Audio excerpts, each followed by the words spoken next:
Hi అండి. Welcome back to my channel start my recipe. ఈరోజు మనము పచ్చి అలసందల క్యారెట్ కర్రీ చేసుకుందాము. ఏమేమి కావాలో చూసేద్దామా. పచ్చి అలసందలు, క్యారెట్, వెల్లుల్లి, ఉల్లిపాయ, టమాటో, కొత్తిమీర, కరివేపాకు. ఇప్పుడు మనము అలసందలు అయితే బోల్ చేసుకుందాము. అలసందకాయల నుంచి ఇప్పుడు స్టవ్ ఆన్ చేసుకొని ప్యాన్ పెట్టుకున్నాను. అందులో తగినంత ఆయిల్ అయితే వేసుకున్నాను. ఆయిల్ హీట్ ఎక్కుతుంది చూడండి. అందులోనే సన్నగా కట్ చేసి పెట్టుకున్న ఉల్లిపాయ ముక్కలు, అందులోనే కరివేపాకు వేసేసుకుందాము. పచ్చి కరివేపాకు ఆరోగ్యానికి చాలా మంచిది. పచ్చివాసన పోయేదాకా ఫ్రై చేసుకుందాము. మనమైతే ఇందులోకి అల్లం వెల్లుల్లి అయితే మనము ఫ్రెష్గా దంచుకొని వేసుకుందాము. నేనైతే వెల్లుల్లి అయితే పొట్టు తీసుకొని పెట్టుకున్నాను. చూడండి, రోట్లో వేసి దంచుకుందాము.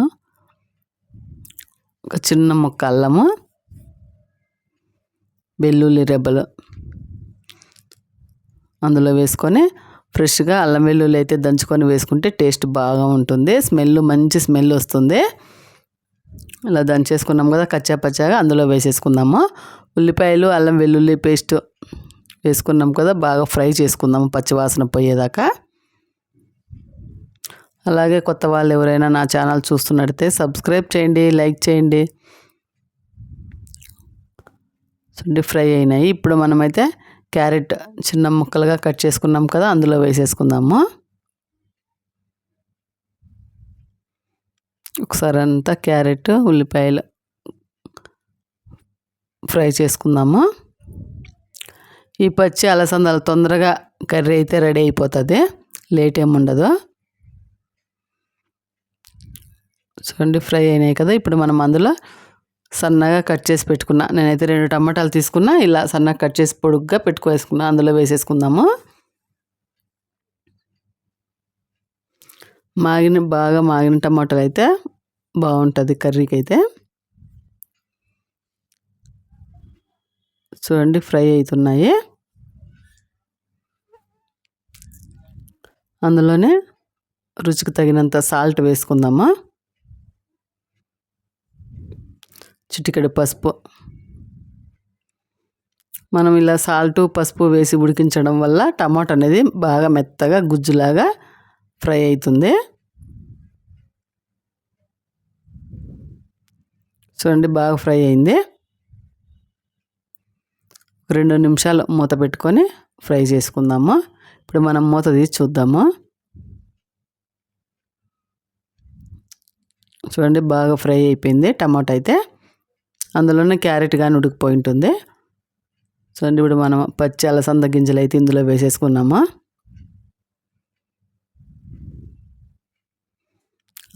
అలసంద గింజలు అయితే వేసుకున్నాం కదా. ఇప్పుడు మనం అందులో తగినంత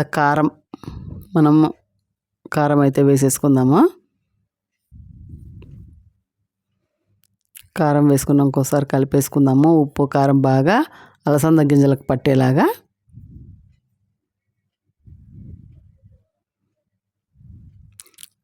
చాలా బాగుంటుంది అలసంద గింజల కూర అయితే. పచ్చివి కాబట్టి మనకు పచ్చివి అనేది ఎప్పుడో ఒకసారి దొరుకుతాయి కాబట్టి. ఇప్పుడు అందులో మనం కొద్దిగానే వాటర్ అయితే వేసుకుందాము. నీళ్ళు వేసి ఉడికించడం వల్ల బాగా మెత్తగా ఉడికిపోతాయి గింజలు అయితే. నీళ్ళు పోసుకొని ఒకసారి కలిపేసుకున్నాం కదా. ఒక 2-3 నిమిషాలు మూత పెట్టుకొని ఉడికించుకుందాము. ఇప్పుడు మనం మూత తీసినాక కొద్దిగా అంత గరం మసాలా వేసుకుందాము.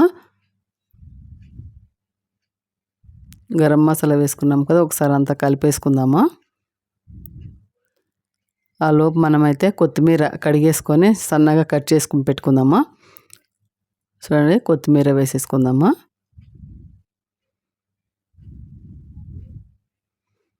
స్టవ్ ఆపేసుకొని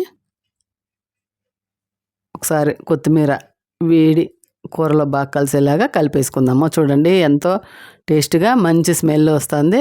చాలా బాగా వచ్చింది కర్రీ అయితే. ఎంతో టేస్టీగా పచ్చి అలసందల క్యారెట్ కర్రీ చాలా బాగా వచ్చింది. చపాతీలోకి, దోశలోకి అయితే చాలా బాగుంటుంది. అలాగే ఈ పచ్చి అలసందల క్యారెట్ కర్రీ మీకు నచ్చినట్లయితే సబ్స్క్రైబ్ చేయండి, లైక్ చేయండి, కామెంట్ అయితే పెట్టండి ఎలా వచ్చిందనేసి.